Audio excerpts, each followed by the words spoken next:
Метеж пред маркетите, банките низ улиците. Тетовци брзаат да стигнат со обврските пред почетокот на карантинот кој во Тетово ќе трае 3 дена.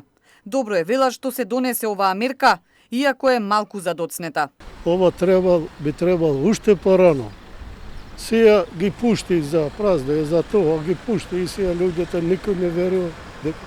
Помина, го победи. Ова треба што викате уште појака да биде.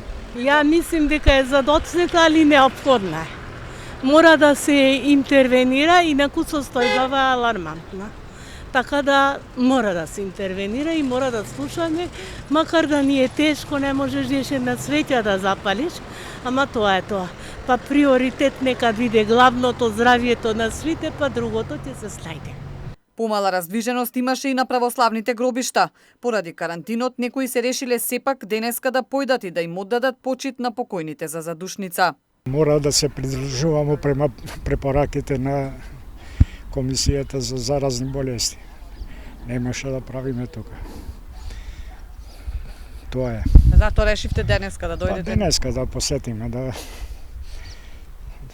оддадеме некој почит и тоа е. Па мораше денеска, иначе утре не можем. Заутре не можем, забрането е. И така. Во меѓувреме бројот на заразени во Тетово постојано расте. Денеска се регистрирани 9 нови случаи, претежно контакти на веќе заразени. Позитивна на COVID-19 е и докторка од тетовската гинекологија.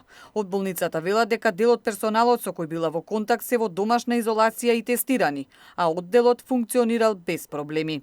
Забраната за движење која почнува од вечерва во 21 часот и ќе трае до понеделник до 5 часот изутрината, освен за Тетово, важи уште за 5 други општини во Полошко: Брвеница, Боговиње, Желино, Терце и Јегуновце.